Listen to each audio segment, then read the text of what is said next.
That won't stay along very long. Yeah. What do we do, Sean?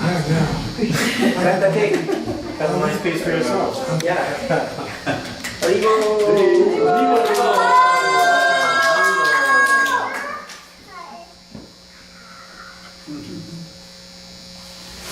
Can I say a few words about the two devotees? Pardon me? Can I say a few words about the two devotees?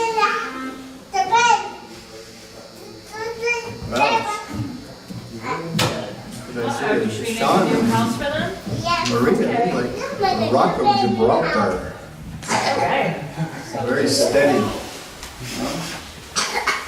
Good job covering your mouth. Honey. Maria has been coming to this, how many years now? I bet it's 6. I bet it's 6 years. Years? Probably. Probably, maybe. Yeah. Vrindavan over the years too. Yeah, number of times. Maria loves the holy name, association of devotees, prasad. What else can we expect? Sean has been taking up the process also very seriously.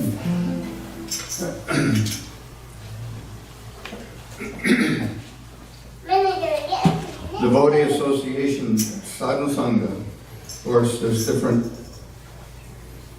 levels of association. But in the process, we're always trying to, actually, it gives an indication of when we consider the possibilities of different levels. What do we mean by different levels? We're not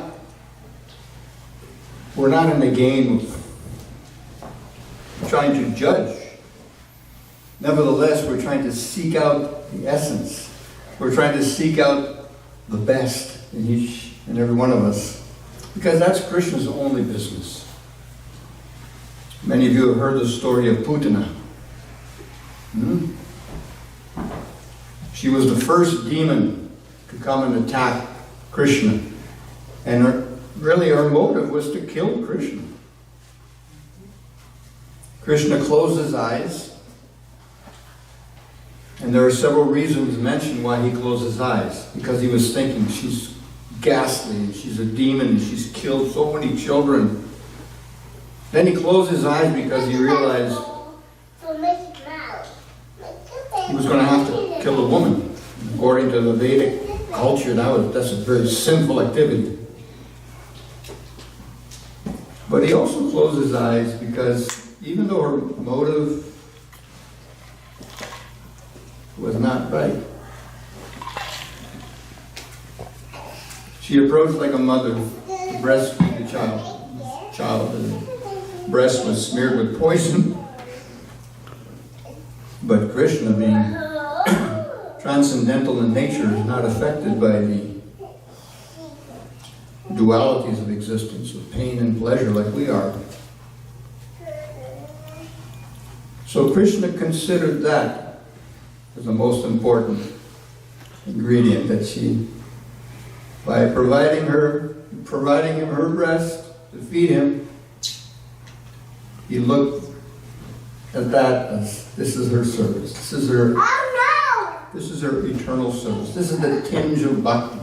There are many, many examples. Soldiers who are on the battlefield of Kurukshetra. Krishna's on one side with Arjuna, and soldiers on the other side.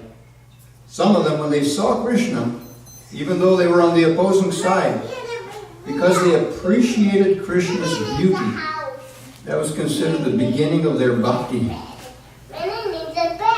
Appreciation even without knowledge. In that moment, bhakti was ignited. And they ultimately were able to go back to the spiritual world. So what to speak of us, we're so fortunate. We're being provided with the actual process to develop this love of God. We're being provided with so much literature to really learn this whole science of devotional service. concluding with the 9 processes of hearing about Krishna, chanting Krishna's holy names and glories and pastimes, remembering them, praying, worshiping, serving, making friends, surrendering all. So when we associate with each other, naturally, because of our being embodied in this world, if we simply consider how the material energy is acting, we're bound to see things that don't appeal to us, or things that do appeal to us. So we must learn to tolerate both happiness and distress, Now make a bed. and to try to see beyond the dualities. Why do we tolerate this? Can anyone give me an example? Why tolerate happiness? Doesn't sound right, does it? Why would we want to tolerate happiness or tolerate pleasure? What's the idea behind that?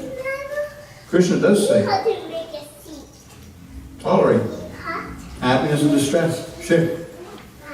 Well, I was just reading that Prahlad Maharaj says that we should, Use the mic.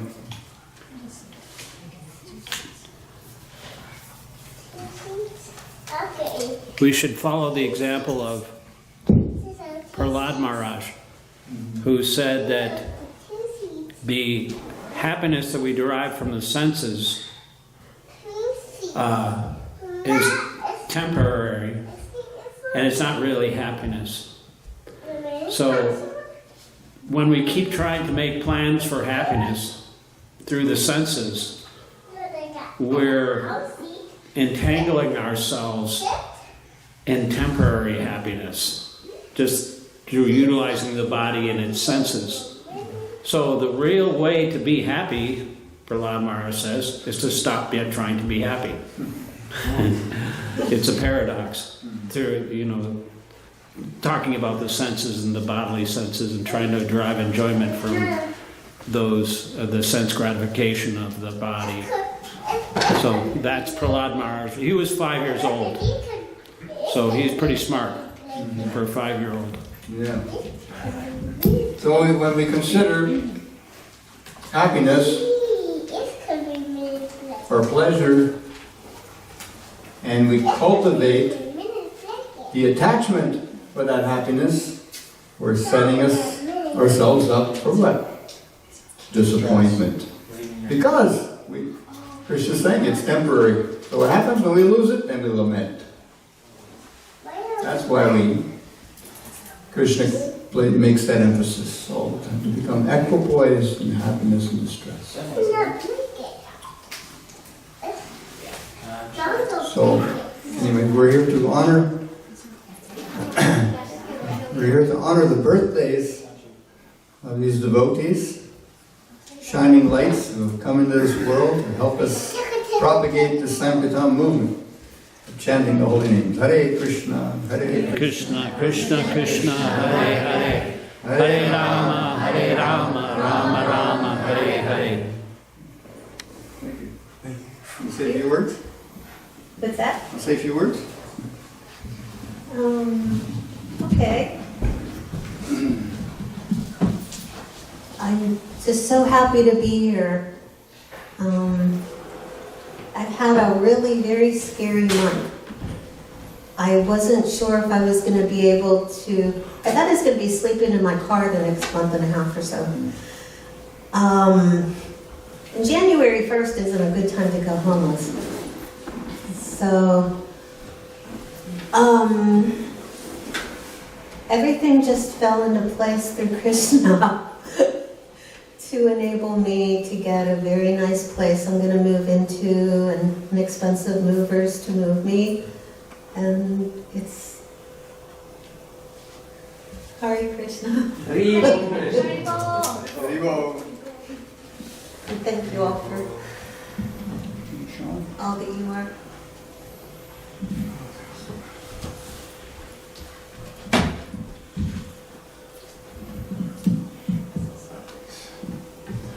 Thank you everyone for coming, and it's really nice to feel love and appreciation on this day. I don't really normally like to celebrate my birthday, but somehow Makunda found out. So, okay. I mean, I don't know, it's just like, I don't know, getting old and in this particular body, but it's nice to be celebrated and like appreciated a little bit. I just tried to not let it go in my head, you know, and I don't like a lot of attention, so that's like the main reason why. But yeah, I really appreciate everybody here, and I'll really consider you part of my family. So thank you. Haribo.